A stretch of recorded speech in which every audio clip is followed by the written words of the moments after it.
Hi, I'm Tatiana, My name is Deborah. and today we're going to be talking about Hell Joseon and the discontentment in South Korean youth. So this is our roadmap, and first we're going to be looking at what Hell Joseon is, and then how it's manifesting in fertility, marriage, and suicide rates. Next, we're going to be looking at the job market and wealth disparity, and lastly, we're going to be looking at the academic pressures that young Koreans face, and then how Korean media portrays this concept. Now, what is Hell Joseon? Well, it's a term coined in 2015 by South Koreans to criticize the socioeconomic situation in their country. It gained popularity amongst the youth over discontentment and anxiety about unemployment, working conditions, and uncertainty about their futures. This term aimed to highlight the wealth inequality, societal pressures, and general hurdles youth face when trying to make it in a seemingly hopeless society. Originally, this term refers to the Joseon dynasty, which was characterized by ultra strict social hierarchies and wealth inequality. And in this time period, a small group of the elite ruled and held most of the wealth. Now, how is this phenomenon manifesting? Well, first, if we look at the fertility rate, South Korea has the lowest birth rate in the world at 0.81. And in order to maintain a stable population, countries need 2.1. Now, in 2020, there were more deaths than births in South Korea. We can see that this is a very unsustainable fertility rate. Now, similarly, the marriage rate is also declining, and in 2020, it decreased 43%. Now, this can be due to the emerging culture of women prioritizing career over motherhood and rejecting traditional family paths, but also it can be due to the rising costs of living and limited job opportunities, which hinder young Koreans from dating and starting a family. A lot of young Koreans don't believe that they can afford to have children, or sometimes they don't want to raise children in a country that they deem as hopeless. Now, looking at the suicide rate, South Korea has the fourth highest in the world, and it has the highest in the OECD. Now, despite an overall decline in suicide rates, there is a rising youth rate. This can be due to the uh, academic and economic pressure that they face, and a lot of young Koreans believe that the only way out of this hell is through emigration or, sadly, sometimes suicide. Now, looking at the job market, we can see that there's a lack of regular workers, meaning that there are a lot more part-time or temporary workers. These regular workers make twice as much on average as non-regular workers, and there is a lot less job security for these temp workers. We can see this trend of unemployment or underemployment in a lot of new graduates. Now, looking at chaebols, which are family conglomerate corporations like Samsung, LG, and Hyundai, a lot of new graduates would like to secure positions here, but it is very highly competitive, and one must be highly educated and or have connections in order to secure a job here. Now, graduates from top universities frequently come from wealthy families, and it is easier for them to secure a position at these chaebols, especially if they know someone. Now, because of all these factors, there is a high youth unemployment rate at 7.8%, and this is because of the flood of new graduates into the job market and there not being enough jobs for these graduates. This results in an increasing number of unemployed graduates, which we'll see in the next slide. Now, because of this, there are a lot of Koreans that start their own company, which allows South Korea to have the seventh highest self-employment rate in the OECD. Now, looking at this graph, we can see from 2010 to 2015, there's an increasing number of jobless graduates. Now, we can see why this concept of Hell Joseon might come about because being a young, frustrated Korean who's worked really hard to get into top universities, expecting to have a high paying job waiting for them when they get out, and then coming to realize that that isn't the case because there aren't enough of these jobs for the number of graduates, we can see why they view their society as unjust and sometimes a living hell.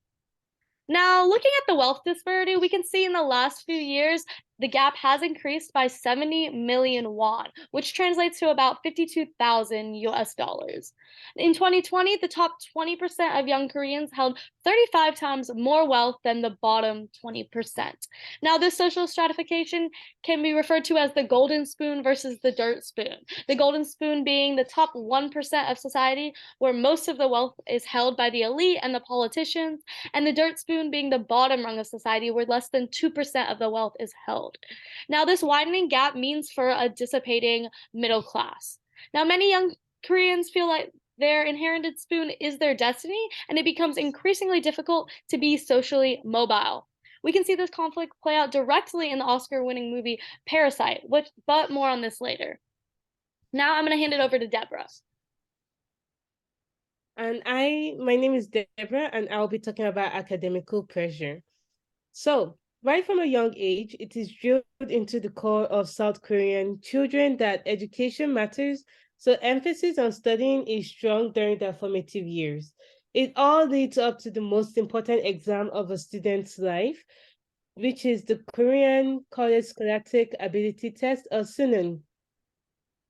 This pressure is incredible during this one day, as it is an 8-hour test consisting of 5 subjects held from 8:40 a.m. to 5:45 p.m. Airplanes aren't even allowed to fly into South Korea on this day because of the chance of the noise distracting the students. So they're told to just circle around in the air, and they're finally given permission to land when the exam is over. Now, on this day, you would see parents filling up the churches praying for their child's success, and even the police giving rights to late students. In fact, the whole country prepares for this exam and sends well wishes to the students currently taking this exam because they know just how important it is. It is a lot of pressure because this exam determines what college they can go to based on scores and potentially what companies would hire them. So the studying is very intense. Now, it is not uncommon for students to attend cram schools, get extra tutoring and extra exam prep help paid for by their parents, but these programs can be very expensive, and parents that can't afford this are often at a disadvantage compared to parents that can afford it. Now, in the next slide, I will be talking about various examples of criticism of Hell Joseon in South Korean media. Now, we see so many criticisms of Hell Joseon in Korean media, and some have even gained international fame. Now, a very popular example that I'll be talking about is Gangnam Style by Psy.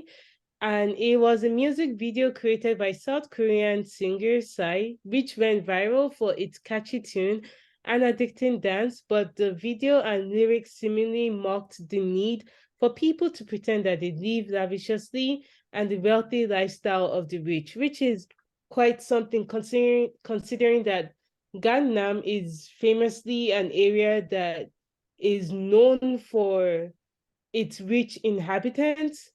But in the video, as we can see in the next slide, the video opens up with Psy seemingly being at a beach in luxury, but when the camera pans out, we see that it's just Psy pretending to be at the beach, but instead he's at a kid's playground. And throughout the video, multiple shots, we can see Psy engaging in various luxury that comes off as silly when it pans out because it's just play pretend. He's pretending to be something that he's not. Now, in the next slide, we will be looking at the movie Parasite, which is a very good example because it shows the disparity between the golden spoon and the dirt spoon society.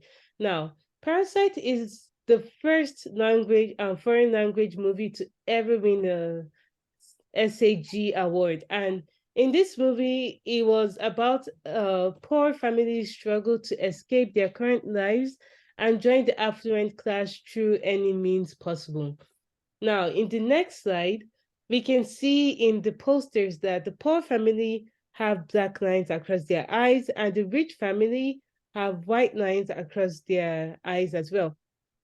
And there's so many symbolisms in the posters and throughout the movie, but we'll talk about the third poster, which shows the rich family on top and the poor family below. They're climbing the exact same steps, but they're heading in different directions and their paths are parallel, meaning they would never cross, no matter how much they keep climbing or like try to switch to the other side. It just wouldn't cross.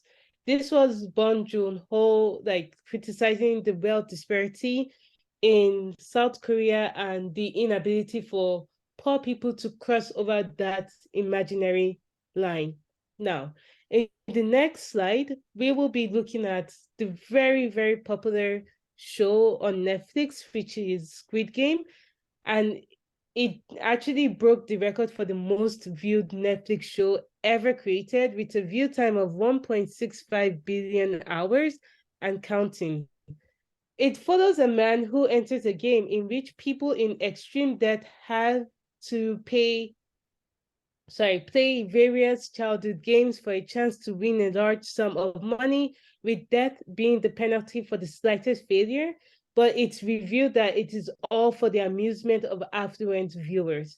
Now, in the next slide, we see the posters of the show, which shows the main characters, which are the poor people. And then we see the enforcers, which are mysterious people covered in red and signs on their face. And they're the ones that have to enforce the rules and carry out the murder for rich people, for the amusement of rich people, even though they themselves are not rich. So, in the next slide, in conclusion, the worries and discontent that South Korean youths feel about their future in their country is gaining more and more attention through popular media and protests across the country. It's just simply too hard to ignore. And with the popularization of Korean culture, such as K-pop, K-drama, etc., and the rise in tourism and foreign investment in the country, perhaps things will change for the better, and we would see a different stance amongst the youth in the future.